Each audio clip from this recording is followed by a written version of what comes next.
दोस्तों, वल्स को मनुष्य का सबसे बड़ा शत्रु माना जाता है। एक आलसी इंसान जीवन में कभी सफलता प्राप्त नहीं कर सकता। ये कहानी आलस की बुरी आदत को हटाने और आपको स्वाधीन बनाने के लिए है। कृपया इसे पूरा देखिए। दोस्तों, एक समय की बात है। एक गांव में एक किसान रहता था। एक बार जब उसने अपने खेत में फसल उगाई, तब एक गौरैया ने उसके खेत के बीचों बीच फसल पर घोंसला बना दिया और उसने 2 अंडे भी दे दिए। बहुत जल्द उन अंडों से गौरैया के बच्चे बाहर आ गए और अपने माँ के साथ खुशी खुशी रहने लगे। गौरैया खाने की तलाश में रोज जंगल में जाती थी। एक दिन जब वह जंगल से वापस आई तो उसने देखा कि उसके बच्चे डरे हुए हैं। तो उसने पूछा कि क्या हुआ बच्चों, तुम इतने डरे हुए क्यों हो? बच्चों ने कहा, माँ, आज खेत में किस आया था और उसने कहा कि कल अपने बेटे को फसल काटने के लिए भेजेगा। माँ, हम क्या करेंगे, अभी तो हमने उड़ना भी नहीं सीखा है। बच्चों की बात सुनकर माँ गौरैया ने कहा, डरो मत बच्चों, कल कोई फसल करने के लिए नहीं आएगा। अगले दिन वही हुआ जो गौरैया ने कहा था। कोई वहाँ फसल काटने के लिए नहीं आया।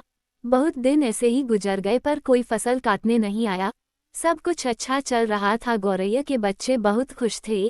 एक दिन फिर जब गौरैया जंगल से वापस आई तब उसके बच्चे फिर से डरे हुए थे।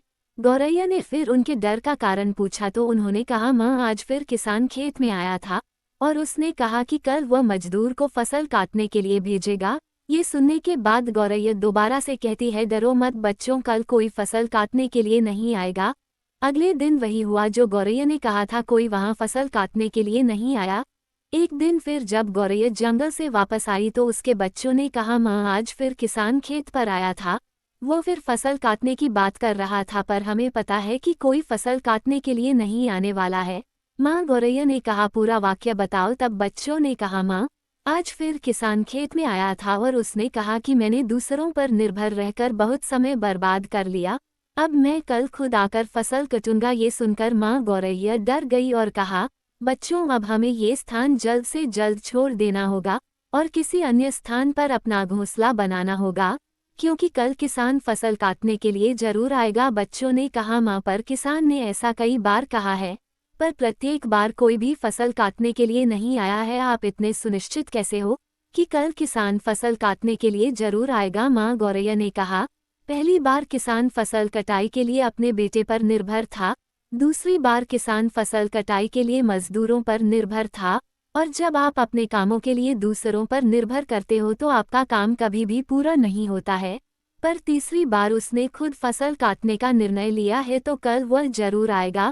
उस समय तक गौरैया के बच्चे उड़ने के लायक हो गए थे। वो वहां से उड़ गए और किसी दूसरी जगह पर अपना घोंसला बना लिया। अगले दिन किसान खेत में आया और फसल की कटाई करना शुरू कर दिया।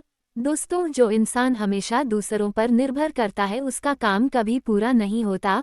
वास्तव में वह आलसी इंसान है। ऐसा इंसान समाज में अतिरस्वकत ही होता है। इसका यह मतलब नहीं है कि हमें दूसरों की सहायता नहीं लेनी चाहिए। दूसरों से सहायता लेने में कोई बुराई नहीं है, पर दूसरों पर निर्भर हो जाना ये गलत है। यदि आप अपने काम को अच्छी तरह और निश्चित समय में पूर्ण करना चाहते हैं तो उचित रहेगा कि उसे आप स्वयं ही करें। अपना काम स्वयं करने की आदत आपको स्वाभिमानी बनती है और एक स्वाभिमानी व्यक्ति का सम्मान पूरा समाज करता है। दोस्तों, अगर वीडियो अच्छी लगी हो तो वीडियो को लाइक करके चैनल को सब्सक्राइब करें। मिलते हैं एक न्यू वीडियो में, तब तक के लिए आप अपना बहुत सारा ध्यान रखना। धन्यवाद।